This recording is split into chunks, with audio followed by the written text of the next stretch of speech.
You ever wish there was a way to invest without constantly stressing over the markets moving up and down?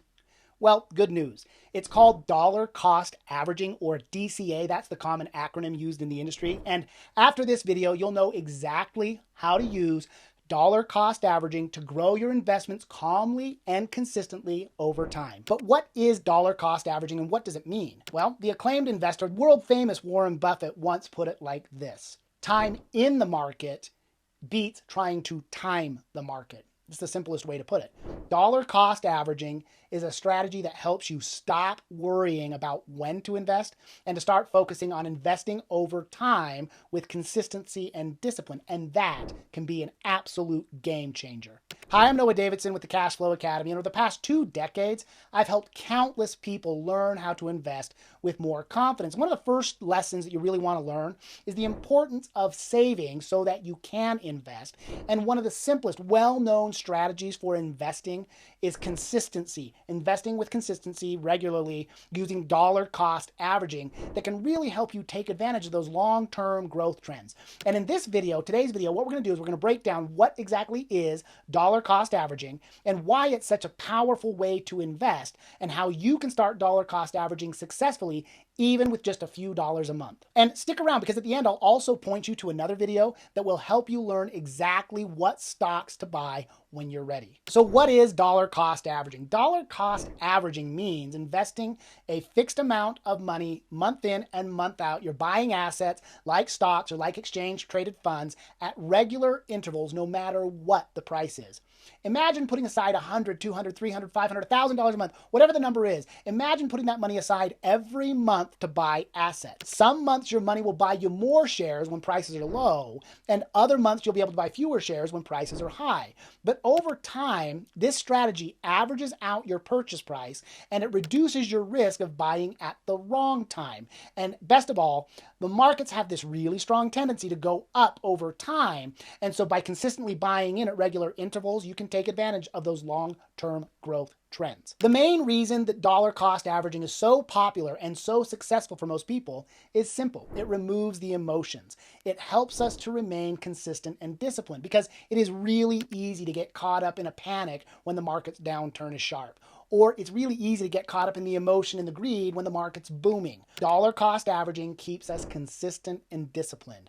And again, the best part is that historically speaking, markets trend up over time. Now, there will be periods of bear markets from time to time. About every 10 years or so, the market takes a dive and stocks get depressed. And if you're dollar cost averaging consistently, that's a good thing, because you'll be buying more and more shares at lower prices. And when the market's booming and consistently rising, you're continually picking up shares and taking advantage of that upward momentum. And again, because you're consistently buying in at regular intervals, your purchase price is being averaged out over time. And now you're investing, again, taking advantage of that long-term growth without the stress and the anxiety of trying to time the markets. So how do we dollar cost average successfully? Well, we can do it in 3 easy steps. Step 1, pick your investment. Typically, you can start with something really simple, something diversified like an exchange-traded fund for the S&P 500 index or a total market ETF. There's a lot of different exchange-traded funds or market index funds to choose from, so do your research. The 2 most popular funds out there are the Standard & Poor exchange-traded fund. It's called the SPY. It's an exchange-traded fund that tracks the whole market, the S&P 500. Or another popular exchange-traded fund is the VOO, which is the Vanguard version of the Standard & Poor 500 index fund. Both of those funds have low cost and they mirror the entire market. Step 2. Pick your dollar amount. It could be $50 a month, $100 a month, $500 a month, $1,000 a month. It doesn't matter, but what does matter is that it fits into your budget and that you do it consistently. Step 3, automate it. Set up automatic transfers and purchases. Your broker knows exactly how to help you do it, and you want to set it up so that it makes it as easy and as inevitable as your Netflix subscription. Now, speaking of Netflix, it's time to start training your brain to think like an investor. You're already sending Netflix your money every month in exchange for cheap entertainment.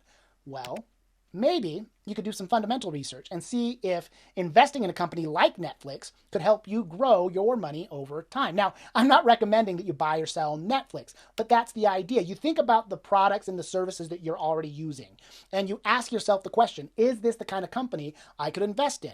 And then you learn to do some fundamental analysis. You learn to do some technical analysis, and you identify if it's the right kind of company for you. Maybe it's Apple, maybe it's Microsoft, maybe it's Amazon, maybe it's Google, maybe it's any one of the magnificent seven big tech giants that are growing like crazy. Maybe it could be an AI company. Maybe it could be a company that you like. The trick is you do the fundamental analysis and you determine whether or not it's a wise investment with long-term growth potential.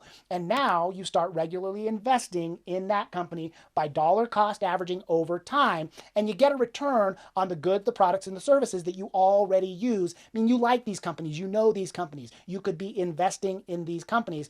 Dollar cost averaging is a simple way to do it. All right, there you have it. Now you know how to go about dollar cost averaging and the importance of dollar cost averaging your investments over time. The next real big question you need to be able to answer for yourself is what to invest in. And if you're not sure what to invest in, don't worry, we got you covered. You can click on this video right here where we break down exactly how to go about picking your first investment. Now, if you like this video and you found it helpful, click the like button. Don't forget to hit the subscribe button and the notification bell so you get notified every time we put out a new video. Because remember, the more you learn, the more you can earn.